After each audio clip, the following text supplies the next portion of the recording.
మనకి ఇళ్ళు ఉన్నాయి అక్కడ. ఆ ఇళ్ళు కావాలంటే మనం అర్హత సాధించాలి. ఆ అర్హత సాధించాలంటే ఇక్కడ భూలోకంలో సత్యం, శాంతి, సమాధానం ఇవన్నీ మనం పాటించాలి.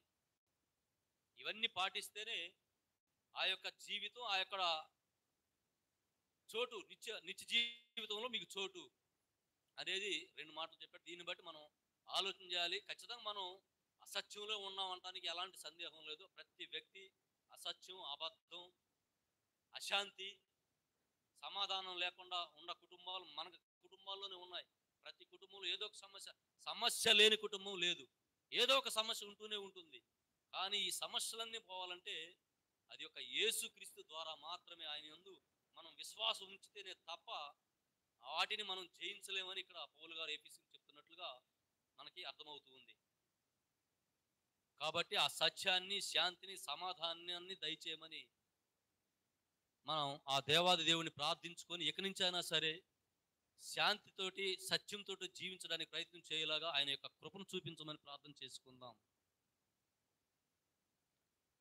సర్వశక్తిమంతుడా, సర్వోన్నతుడా, కృపగల దేవా, ఇదిగో నాయన, ఈరోజు మీ యొక్క వాక్యము ద్వారా మాకు అనేక మాటలు నేర్పించి ఉన్నారు. మేము కూడా అనేక మాటలను తెలుసుకొని మీరు చెప్పినట్లుగా సత్యముతోనూ శాంతితోనూ సమాధానముతోనూ జీవించలాగా మీ కృపను దయచేయండి తండ్రి. అయా, మేము బలహీనులమై ఉండగా ప్రభువా, మా యొక్క కుటుంబంలో ఉన్న అశాంతిని, అసత్యాన్ని మీ పరిశుద్ధమైన హస్తం ద్వారా తొలగించమని ప్రభువా ఈ సమయమున మేము బ్రతిమాలుకొనుచున్నాం తండ్రి. అలాగే నాయన, మేమెంతో మీ యొక్క బిడ్డగా ఉండేందుకు ప్రయత్నం చేసినా కూడా ప్రభువా మీ దరి చేరలేకపోతూ ఉన్నాం తండ్రి.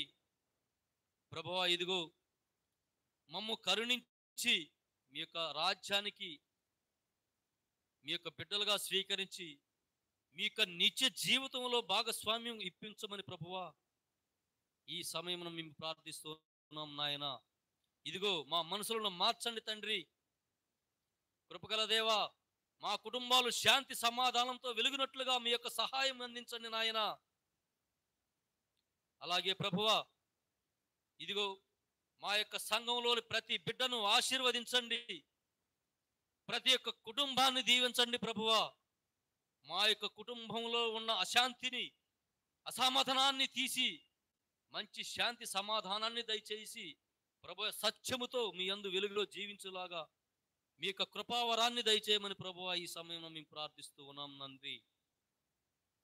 అలాగే నాయన, ఇక మీదట మేము ఇప్పటి నుంచి పాపులమై ఉన్నాం తండ్రి. ఇక మీదట మళ్ళా తిరిగి పాపంలో పడకుండా మీరిచ్చిన ఈ కొత్త జీవితంలో ఎలాంటి శోధనలు, ఎలాంటి బాధలు, ఎలాంటి ఇరుకులు, ఇబ్బందులు రాకుండా కాచి కాపాడమని ప్రభువా ఈ సమయంలో మేము ప్రార్థిస్తూ మా ఈ ప్రార్థనను మీ కుమారుడైన మా ప్రభువు యేసుక్రీస్తు ద్వారా అడిగి వేడుకొని బ్రతిమాలుచున్నాము తండ్రి.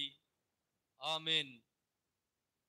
పరలోకమందున్న మా తండ్రి, మీ నామము పూజింపబడునుగాక, మీ రాజ్యము వచ్చునుగాక, మీ చిత్తము పరలోకమందు నెరవేరినట్లు భూలోకమందు నెరవేరునుగాక. నానాటికి కావలసిన మా అన్నము మాకు నేటికివ్వండి. మా యొద్ద అప్పుబడిన వారిని మేము మన్నించినట్లు మా అప్పులను మీరు మన్నించండి. మమ్ము శోధన యందు ప్రవేశింపనివ్వక కీడులో నుండి మమ్ము రక్షించండి. ఆమెన్. దేవవర ప్రసాదం చేత నిండిన మరియమ్మ వందనము. ఏలిన వారు మీతో ఉన్నారు, స్త్రీలలో ఆశీర్వదింపబడిన వారు మీరే. మీ గర్భఫలమునకు చేసు ఆశీర్వదింపబడిన వారగునే. పరిశుద్ధ మరియమ్మ సర్వేశ్వరుని యొక్క మాత, పాపాత్ములమై ఉండేడు మా కొరకు ఇప్పుడును మా మరణ సమయమందును ప్రార్థించండి. ఆమెన్. పితా, పుత్ర, పవిత్రాత్మకు మహిమ కలుగునుగాక. ఆదిలో కలిగినట్టును ఇప్పుడును మరెప్పుడును సమాధానము మీకే కలుగునుగాక. ఆమెన్. మన తండ్రి నుండి, మన ప్రభువు యేసు క్రీస్తు నుండి, పరిశుద్ధాత్మ నుండి మీకు ఎల్లప్పుడూ శాంతి సమాధానము కలుగునుగాక. ఆమెన్.